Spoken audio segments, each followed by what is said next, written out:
Hi, folks. My name is Chad Weaver, and I am the online driver ed teacher. I'm going to be teaching both the driver ed at Redland and Cedar Cliff this semester. So I always like to try to send out a video that kind of talks a little bit about the course and how students can get started and kind of going from there. Typically, I'll send these video messages out somewhat frequently, maybe once a month, twice a month or so. Just kind of giving you guys updates as to what students should have completed as they go through here. So I'm going to give you a little bit of an overview here. As always, if you ever need anything from me or have questions about the way the course goes or any of that information, feel free to email me.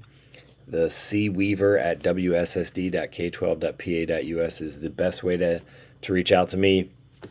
I am located at Redland, and I never travel to Cedar Cliff.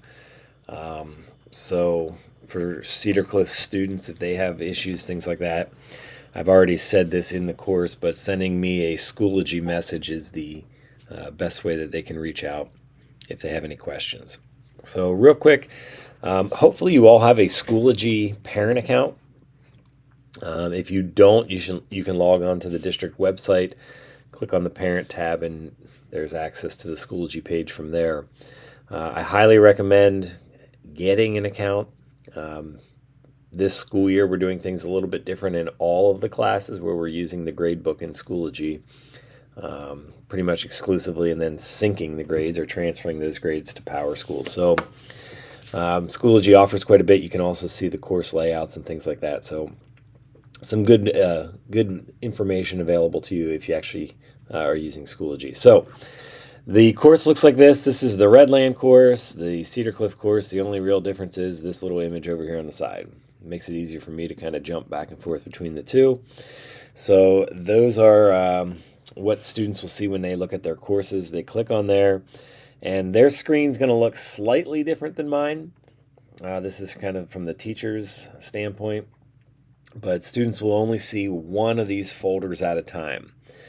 And they have to start at the top, and they complete everything sequentially. So they're going to click on this, click here to get started. Inside is a video of me kind of describing the same things I'm describing to you of how to get started in the course. Once they do that, this introductory work folder will then appear. So they would click here, and there's a couple folders within. They will only have access to this.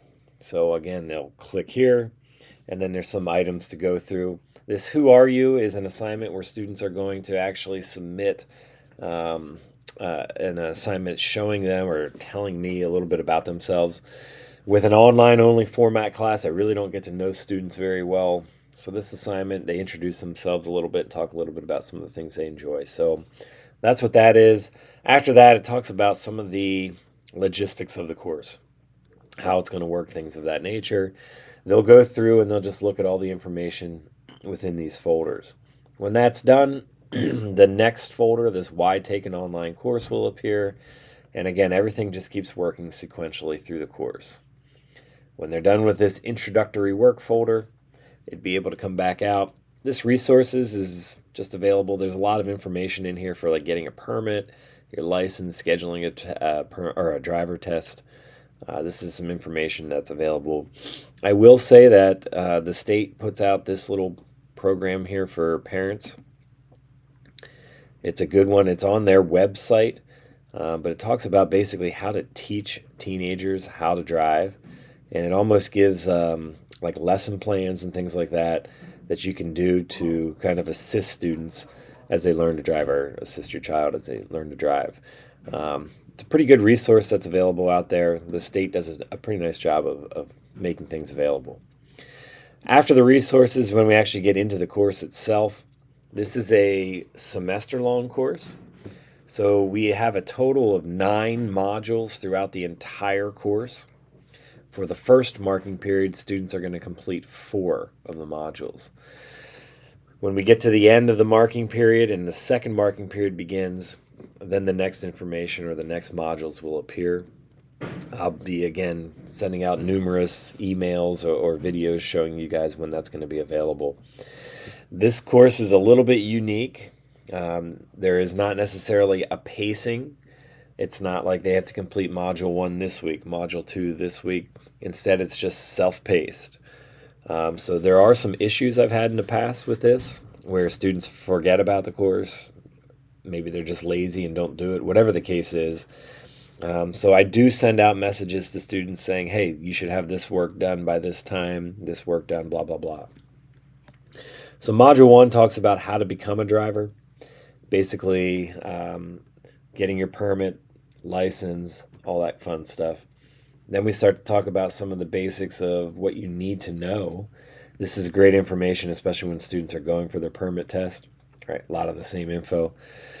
This is probably, in my opinion, the most important one, the risk management process. We follow what's called the IPDE process, which stands for Identify, Predict, Decide, and Execute. It's what we're doing in our head as we drive down the road. As experienced drivers, like most of us adults are, this is something we kind of take for granted. For new drivers, it's just that, very new. So hopefully, as students are going through here, they're picking up some information. Then we get into some of the controls of the vehicle. All right, that's the whole first marking period's amount of work. Again, everything is sequential. Start at the top, work your way down. A lot of different assignments. I will tell you in this Module 4.1, students are going to need access to a vehicle. I've had students in the past that wait until the last day or so of the marking period and they say, oh, I didn't have access to a vehicle. I always tell them, plan ahead, get this done early. So they will need access to it. They're not going to drive it. They're just going to kind of operate some of the different controls within, like turn signals, things like that. The last thing on here is an extra credit opportunity. It's not required, but there's 2 assignments in here, both of which are important to driving, in my opinion. 3 things they think they should do to be a safe driver, and then how to change a tire. All right, and it's kind of one of those things that, again, a lot of people aren't very familiar with how to do. As far as the grading, most of the assignments are worth 10 points. I'm going to just pull up Module 1 here. At the end of each of these modules is an assessment, test, quiz, whatever you want to call it, and they have to earn a minimum score. So this one here has 15 total questions, and they have to get at least a 12 out of 15 to be able to advance to the next module. If they're successful in getting that score, next module will open and they can keep going. If they're perfectionists and they get a 14 out of 15, but they want the 100%, they can take it up to 20 times. Right? And Schoology will automatically record the highest grade. So students should do really well in here. I always tell them that if it takes them more than 4 attempts to get this minimum score, they should probably go back into the information and look at it a little bit more thoroughly. All right, so if you're seeing your son or your daughter taking a lot of attempts, they may not be really looking at this. They're kind of just skipping ahead. I'm not going to go much more in-depth into that. Again, I'll try to keep you guys up to date as much as possible. You can go in, like I said, as a parent, and you can see what work has been done. There is a grade book in Schoology over here. On your account, it'll say grades, not grade book. If you see any blanks in there, it just means they haven't been done yet. If you see a score that's in there, that means that assignment's been finished. If you have any questions for me, feel free to email me back. If you have questions about becoming permitted to drive or anything like that, again, I'm a resource that you're more than welcome to use. One of the perks of this course, other than obviously learning how to be a safe driver, is if they complete this, a lot of insurance companies will offer a reduction in the insurance premium. So completing the entire course and passing it, at the end of the course, we usually will mail out certificates to students. You can give that to your insurance provider once they get their license, not permit, but license. And a lot of insurance companies will offer a reduction or a reduced price.